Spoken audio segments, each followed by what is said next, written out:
Good morning. May it please the Court, Neil Rose representing the appellants, Acevedo and Edwards & Sons Seafood. I'd like to reserve 2 minutes for rebuttal argument. Concealment and surprise. This is a they got too much money. Pardon appeal. me? This is a they got too much money appeal, isn't it?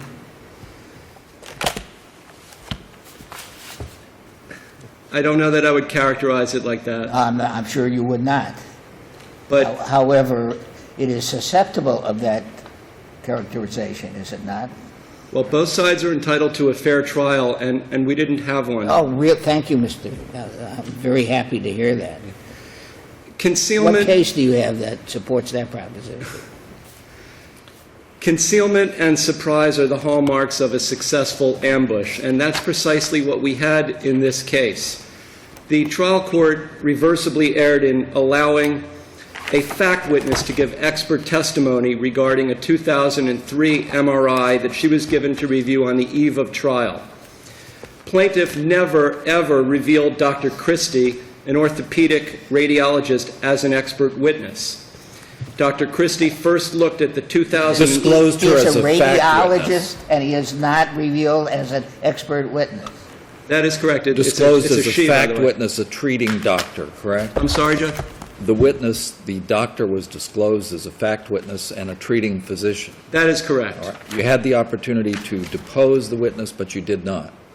We had no reason to depose the witness. Did you depose him?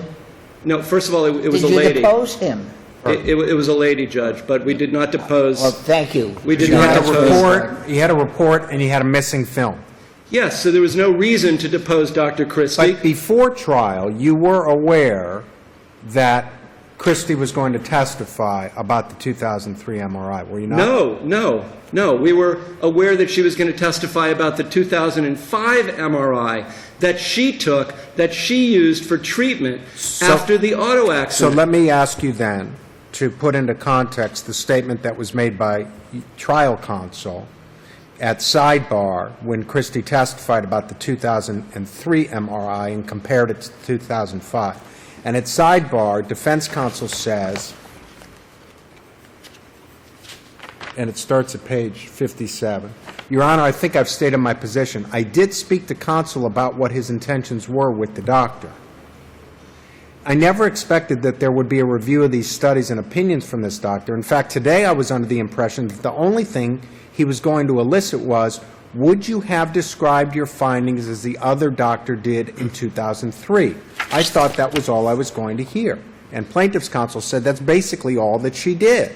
I think that's taken out of context a little bit. If you look, That's why I asked you to place it into context. If you continue and you see the long colloquies, you can see the surprise and the issues that defense counsel raised. I think what counsel was trying to express was the only thing he expected was Dr. Christie to testify about the 2005 MRI, and then the issue would be for the jury, is it the same thing as the other doctor described in the 2003 MRI?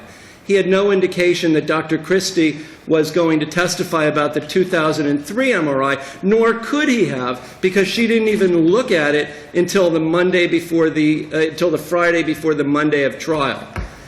So that was a complete surprise. Well, was the testimony itself a surprise? In other words, the substance of the testimony, regardless of the source. Was the testimony itself a surprise? The testimony was a surprise because, as we explained in the briefs, Dr. Christie went further than did Dr. Wozni. How about Dr. Cabrera? No, I'm talking about Dr. Wozni. I'm comparing the two radiologists. Okay. Dr. Wozni was the radiologist who did the initial 2003 film following the dancing incident. Did Dr. Cabrera opine on the 2003 MRI as well as the 2005 MRI? I cannot answer that specifically, but I believe he probably did. Yes. And was there any substantial difference between what Dr. Cabrera testified to and the substance of what Christie testified to? Whether there was or wasn't isn't really the issue. The issue is you Why don't have you just an why don't you just answer the question? and I guess then- you wouldn't know because you can't say with certainty that Cabrera commented on the 2003. Right, but Let's assume that they were in substance Okay. the same. So then what happens here is you have an expert radiologist that has been able to testify and bolster the So plaintiff's now case. you've got a that hasn't bolstering been- and a piling on and a violation of the pretrial order that says one expert per Yes, specialty. but it's not only that. It's not only the fact that it's cumulative. It's the fact that Dr. Christie's testimony was different in kind than Dr. Wozni. Why? Because she went further than Dr. Wozni in describing the 2003 MRI film. Dr. Wozni specifically said in his report, and he testified about it, he could not rule out a meniscal tear. He said he can't rule it out. His report says that. His testimony says That's it. not really what he said. He said the meniscal tear could be present, but the appearance on the 2003 MRI is more diffuse on these images than you usually see in a tear. He said that he did not state unequivocally that there was a medial meniscus tear. He said it could be present, you can't rule it out, but then he said there's actually no way to positively rule out a meniscal tear almost by any imaging modality. Right, so he says you He's can't rule just it saying out. you can't say it's impossible. He said there's no way anybody could But Dr. absolutely Christie rule it did. out. Dr. Christie ruled it out, and that's the difference. She says, and the quote is something like, I wouldn't go so far as Dr. Wozni in saying that you can't rule out the MRI tear. So she did rule out the MRI tear, and that is different testimony in kind than Dr. Wozni. She went further than him. She testified that you could rule out the tear. You want to address your second and third points? Sure. I will start with the third one, if I might.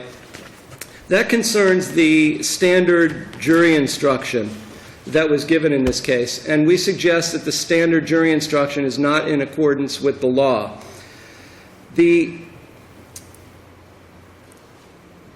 Florida Statute 627 provides that a plaintiff may recover damages for pain and suffering when there's a permanent injury. How many times would you think that the standard jury instruction on this issue, in this kind of case, has been given?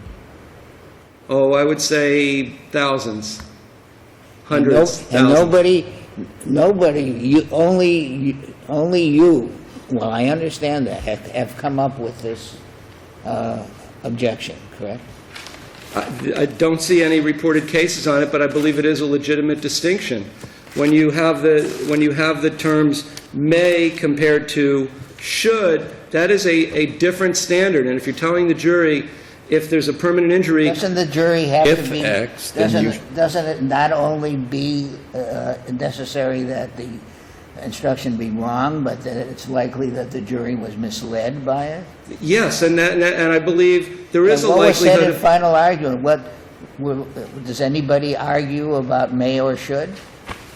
I don't know that those words were used, but the jury is given the instructions, and they have in their minds, if there's a permanent injury, you should give pain and suffering, as opposed to you may consider it, you should consider it. That's a different type of instruction. It has a different meaning.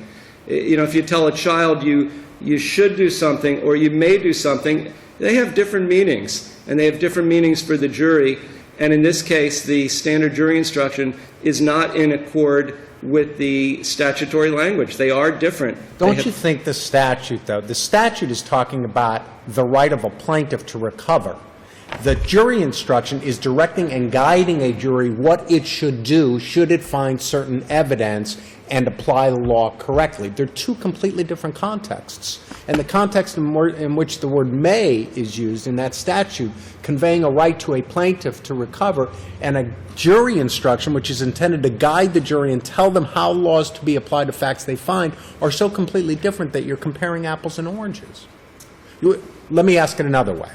That was rhetorical. What do you think the jury instruction should have said? If you find the facts support the plaintiff's claim, and I'm telling you that the law allows them to recover, you may award them damages. Is that what it should have said? Or you should consider, not you should. You should not consider. you have to, not you must. Does it say must? No, Oh. but I believe should is close in scope to must. Is there a concept of a jury pardon in a civil action? Is there such a concept? Nullification. A nullification, the right of a jury to disregard the law, as in a criminal case, that notwithstanding proof beyond a reasonable doubt, the jury has the implicit right to reject the law and the facts and find a defendant guilty, notwithstanding the state sustaining its burden.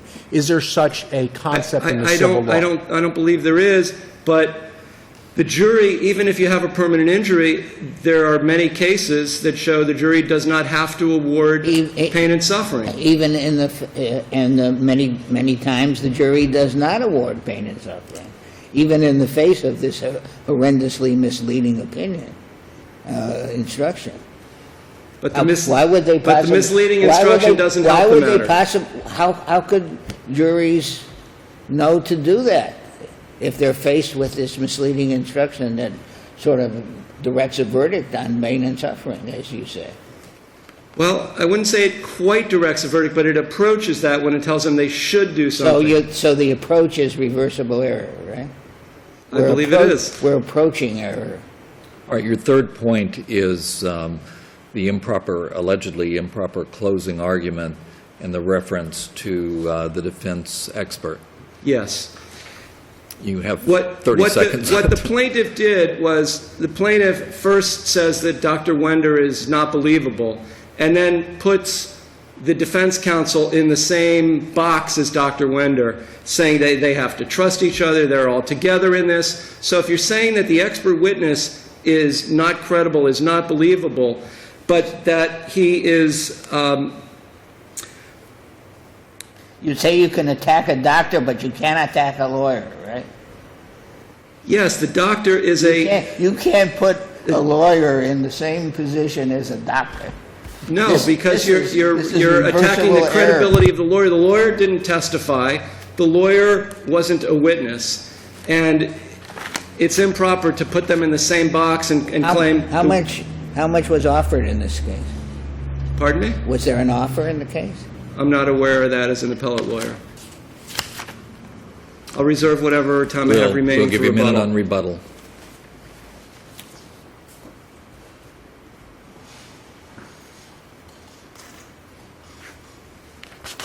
Good morning. Brett Powell on behalf of the appellee, Mrs. Carbonell. With me is trial counsel Charles Flynn. May it please the court, there's no reversible error in Dr. Christie's testimony.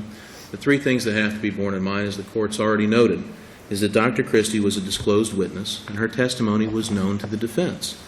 Dr. Christie's testimony was cumulative to the testimony of Dr. Wozni, and the defense had testimony from Dr. Widner to counter that testimony. Defense counsel, as Judge Eames noted, stated on the record, I was under the impression that the only thing plaintiff's counsel was going to elicit from this witness was, would you have described your findings as the other doctor did in 2003? And that's what she testified to. She was the radiologist who read the 2005 MRI in this case. It is part of her testimony for the plaintiff to demonstrate that this MRI tear, this meniscus tear found in the MRI, was related to the injury at trial. She was asked, would you describe, how would you look at the 2003 MRI? She testified consistently with Dr. Wozni, saying that she did not think that she could see a meniscal tear, that it didn't represent a meniscal tear. Dr. Wozni had stated that, quote, an actual tear tends to be better defined, end quote. That's what Christie testified to. She then testified what she would expect to see had there been a meniscal tear. But at all times, she agreed with Dr. Wozni that, in fact, you can't always tell on an MRI, but I don't believe there is one here. The natural follow-up question to would you agree with Dr. Wozni's assessment is why? Why or why not? That's a question that could have been asked in deposition. They chose not to depose this witness. And counsel made the point, well, she didn't review the MRI film until the eve of trial. Well, that kind of ignores the way trial prep works. Had they chosen to depose her, it would have been incumbent upon the plaintiff to show her that MRI prior to the deposition. And then if she said, no, I never looked at it and I have no opinions on that, and then testified at trial something inconsistent, well, then you'd have an argument. He simply doesn't have one here because they never sought to depose the witness in the first place, and the witness's testimony is not a surprise to them. Under Binger versus King Pest Control, prejudice has to exist, and prejudice is defined as surprise in fact. They are not surprised in fact by this testimony. I would point the court to Schulteis versus Gotland, the Fifth DCA case, on very similar grounds. Without getting into the weeds and the issues of that particular case, the case is really essentially directly on point. And what it says is you had the opportunity to depose. The testimony given at trial is not inconsistent with the preformed opinions. You can't claim surprise when you chose not to ask the questions that could have elicited the responses you're looking for, especially in light of the fact that you know this is going to be an issue at trial. And that's what we have here. Turning to the other two issues, first with regard to the closing argument. Dr. Winder testified during his testimony that he has to testify on behalf of attorneys he trusts. He only testifies on behalf of attorneys he trusts. Therefore, he revealed a certain bias to the jury. And the closing... What was the bias that he revealed? Oh, that I don't testify unless I trust what the defense attorney is telling me is going to be true. He's demonstrated, I only testify where I have a relationship. Probably improper for him to even testify to that, right? Probably so, yeah, absolutely. But certainly it reveals that, I'm predisposed to believe defense counsel, but when he brings me a case. So by the plaintiff not objecting to it, it's fair game in closing. Is that your point? I believe it is, Your Honor. I think Probably not. I'm sorry? Probably not. I'm not...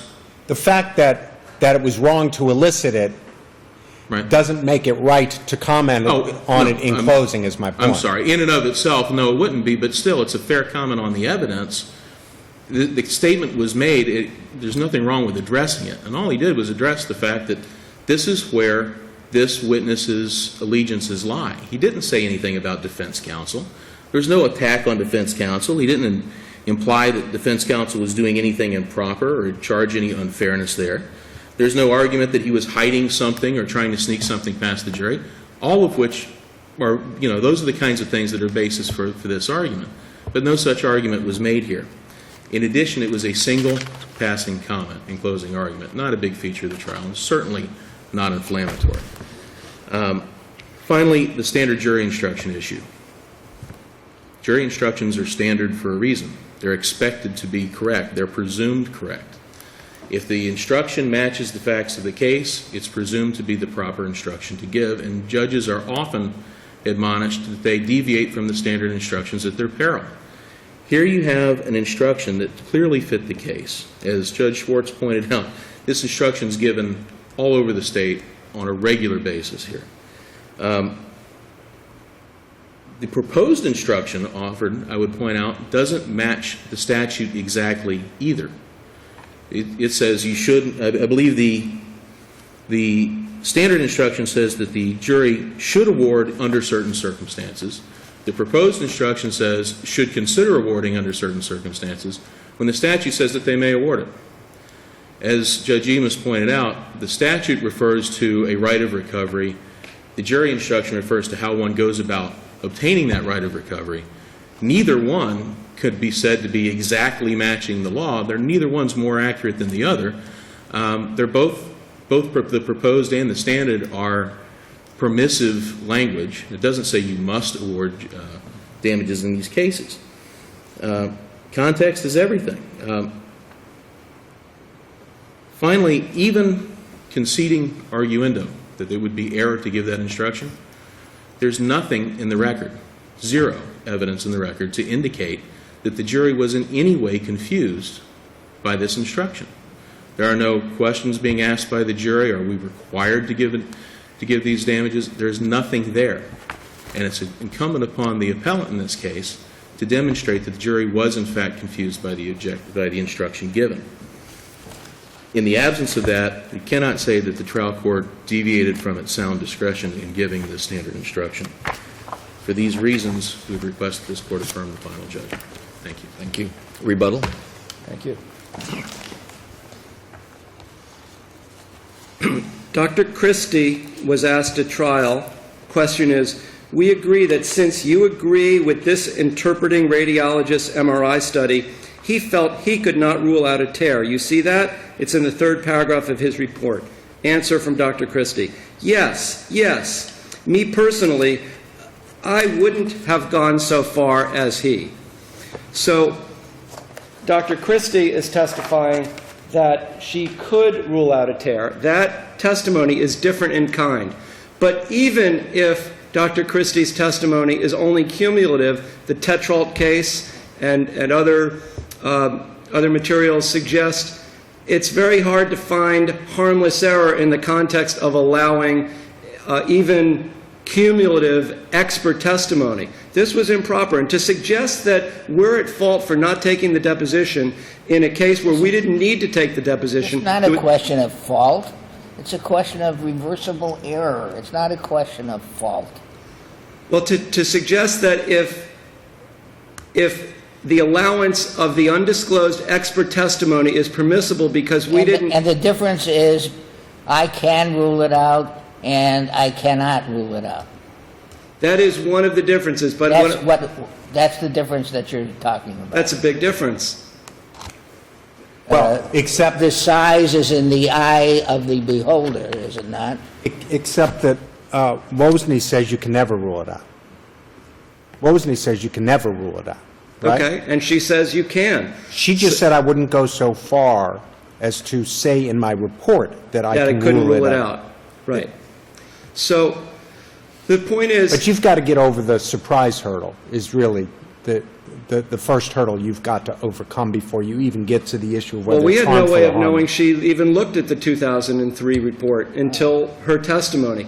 And to hinge it on whether we took her deposition in a case where we had no reason to I'm take not. the deposition... I'm not suggesting that you were unreasonable in not taking her depo under these circumstances. And since we didn't do that and it was reasonable not to do that, then you can't I didn't say it turn was a... reasonable. I said it wasn't unreasonable. So you can't turn a fact witness into an expert witness Mr. because somebody didn't take a deposition of a fact witness. And here there was an unrevealed expert witness that shouldn't have been allowed to give expert opinions that were, from one perspective, stronger than the plaintiff's other experts, from another perspective, at least cumulative to the other experts, and that was improper to allow that testimony. And the in case conclusion, and the case should be reversed. thank you. Thank you, both of Brad.